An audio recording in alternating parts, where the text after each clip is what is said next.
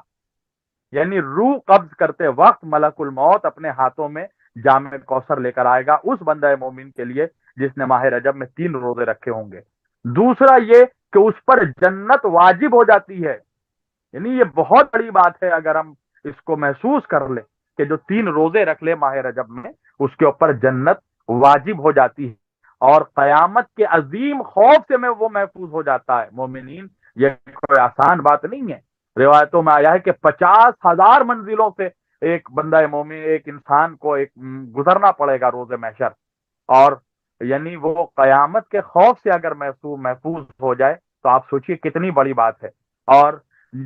3 روزے جو ہیں وہ اگر وہ جمعرات کو یا جمعہ کو اور ہفتے کے روز، یہ 3 دن اگر رکھ لے روزہ مستقل، تو وہ 900 سال کا ثواب اس کو ملتا ہے، 900 سال کی عبادت کا ثواب۔ اس کے علاوہ بہت ساری فضیلتیں ہیں، مثلا جو پہلی شب جمعہ ہے ماہ رجب میں، اس میں نماز لیلۃ الرغائب، لیلۃ الرغائب کہتے ہیں امیدوں کی رات، یعنی انسان جب ہر طرف سے نا امید ہو جائے، آپ اگر وہ ماہ رجب کی پہلے شب جمعہ کو یہ نماز پڑھ لے، 12 رکعت نماز ہے، 2 2 رکعت کر کے آپ کو نماز پڑھنا ہے۔ ہر رکعت میں سورہ الحمد کے بعد 3 مرتبہ سورہ قدر، اور سورہ قدر کے بعد 11 مرتبہ سورہ توحید یعنی سورہ اخلاص کی آپ کو تلاوت کرنی ہے۔ اور اس کے بعد بارہ اعمال ہیں، مرتبہ ہے۔ جی جی 12 مرتبہ سورہ توحید کی تلاوت فرمانی ہے، اور اس کے بعد کچھ اعمال ہیں، اس کے بعد کچھ تسبیحات ہیں، اور اس کے بعد آپ اللہ کے بارگاہ میں صدقہ کریں، پروردگار سے آپ دعا کریں، پروردگار آپ کے تمام حاجتوں کو، مرادوں کو پورا کرے گا۔ میں آخر میں 30 سیکنڈ کے لیے جو کنکلوڈ کرنا چاہتا ہوں، جیسے یہ ملتا ہے آئینہ رجبیون، کہ رجب والے کہاں ہیں، رجب والے کہاں ہیں، تو اس سے ایک تو اس سے آپ یہ بھی مراد لے سکتے ہیں جو علماء نے لیا کہ آئینہ رجبیون یعنی رجب والے کہاں ہیں، یعنی کہ وہ لوگ، وہ مومنین، وہ مومنات جنہوں نے اعمال بجا لائے ہوں ماہ رجب میں، اللہ کو راضی کیا ہو، ان کے لیے بھی آتا ہے۔ اور ایک تھاٹ میرے ذہن میں یہ آتا ہے کہ یہ رجب کا مہینہ اپنے آپ میں اس لیے بھی ایک اہم فضیلت رکھتا ہے، اس کا اپنا ایک فلسفہ ایک یہ بھی ہے کہ ماہ رجب، یہ امام علیہ السلام کے ظہور سے پہلے ماہ رجب کی بہت بڑی اہمیت ہے، یعنی کہ جو اس وقت زمانے کے حالات چل رہے ہیں اور ہم جو حالات دیکھ رہے ہیں، کہ جو یمن کے حالات ہیں، جو فلسطین کے حالات ہیں، اور جس طرح ابھی کچھ روز پہلے 1 روز پہلے امریکہ نے یمن پر حملہ کیا، اور یمن کی فوج جو ہے بارڈر پر اپنے تمام ہتھیار کے ساتھ جمع ہو رہی ہے، یہ سارے نیوز آ رہے ہیں، تو اس کا ایک بہت بڑا کنیکشن اس ماہ رجب سے ہے۔ میں یہ تو نہیں بتا سکتا کہ مولا کا ظہور ایگزیکٹلی کس سال ہوگا یا کس مہینے میں ہوگا، مگر جو حالات اس وقت پوری دنیا میں دیکھے جا رہے ہیں، جو اس وقت اقوام عالم کے جو حالات ہیں، وہ حالات دیکھ کر ایسا لگتا ہے کہ شاید یہ ہم لوگ اگر پروردگار کی رضا ہوئی، اس کی مرضی ہوئی، تو ممکن ہے کہ ہم لوگ ظہور کے زمانے میں زندگی گزار رہے ہیں۔ اس لیے کہ رجب کے سلسلے میں یہ بیان کیا گیا ہے کہ رجب کے سلسلے میں 3 لشکروں کا خروج ہوگا، ایک خراسانی کا خروج ہوگا، ایک یمانی کا خروج ہوگا، اور ایک سفیانی کا خروج ہوگا۔ سفیانی یعنی ابو سفیان کی نسل میں سے ایک شخص ہوگا جو ایک ہی مہینے یعنی رجب کے مہینے میں ہی وہ شام سے خروج کرے گا، اہل بیت کے چاہنے والوں کو قتل کرے گا، 9 سال تک اس کی حکومت بتائی گئی ہے۔ اور اسی مہینے میں، جس مہینے میں سفیانی خروج کرے گا رجب کے مہینے میں، اسی مہینے میں یمانی کا خروج ہوگا۔ آج عالم اسلام سے میں یہ سوال پوچھ رہا ہوں کہ 10 سال پہلے، کیا 10 سے 12 سال پہلے، 15 سال پہلے، آج جو یمن کی تحریک چل رہی ہے، آج جو حوثیوں کی تحریک چل رہی ہے، آج جو یمن کھل کر سپر پاور کے مقابلے پر آ گیا ہے، امریکہ اور اسرائیل کے خلاف، برطانیہ کے خلاف کھڑا ہو گیا ہے، آج جو یمن کی ساری فوج اس کے سرحد پر اپنے جمع ہو رہی ہے، ہتھیاروں کے ساتھ، میزائل کے ساتھ، راکٹ کے ساتھ۔ شاید 10 سال 12 سال پہلے ہم لوگوں نے ایسی کسی تحریک کا تصور نہیں کیا تھا، مگر یہ ایک بہت بڑی علامت ہے امام زمان علیہ السلام کے ظہور کی، کہ رجب میں ہی یمنی کا خروج ہوگا، اور پھر رجب میں ہی خراسانی کا خروج ہوگا، یعنی ایک سید خراسانی ہوں گے جن کے دائیں ہاتھ میں نقص ہوگا، بعض لوگوں نے کہا تل ہوگا، مگر بہرحال وہ سید خراسانی جو بھی ہوں گے ان کے دائیں ہاتھ میں کچھ نہ کچھ علامت ہوگی۔ خلتون کا لفظ آیا ہے اس کے لیے، یعنی کچھ نہ کچھ نقص ہوگا یا تل ہوگا۔ بہرحال اگر اس نشانی کو بھی آپ دیکھتے ہیں تو خراسان، یعنی خراسان جو سید خراسانی ہوں گے ان کے ساتھ ایک بہت بڑا لشکر ہوگا، اور اس کے لیے علامتیں یہ ملتی ہیں کہ جدید ہتھیار کے ساتھ ہوں گے وہ۔ تو اگر ان علامتوں کو ہم دیکھتے ہیں تو وہ خراسان جس کے ساتھ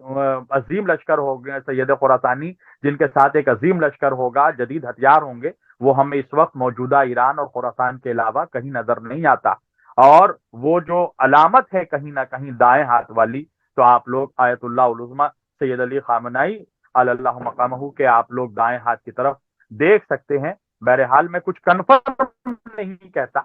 کہ یہ وہی ہے، مگر ممکن ہے کہ یہ ہو سکتا ہے، اور یہی ماہ رجب ہوگا جب تینوں لشکر کا خروج ہوگا، جو ہمیں امام علیہ السلام کے ظہور سے بہت قریب کر دے گا۔ ہم اللہ سے دعا کرتے ہیں کہ پروردگار، یا شاید میرے مالک یہ وہی مہینہ ہے، وہی ماہ رجب ہو کہ جو ہمیں ظہور امام علیہ السلام سے زیادہ قریب کر دے، اور اسی رجب میں ہمارے اعمال اس لائق ہو جائیں کہ ہماری گناہ گار آنکھیں اتنی پاک ہو جائیں کہ ہم اپنے آنکھوں سے چہرہ فخر یوسف کی زیارت کر سکیں، اپنے وقت کے حجت کی زیارت کر سکیں۔ وآخر دعوانا ان الحمد للہ رب العالمین وما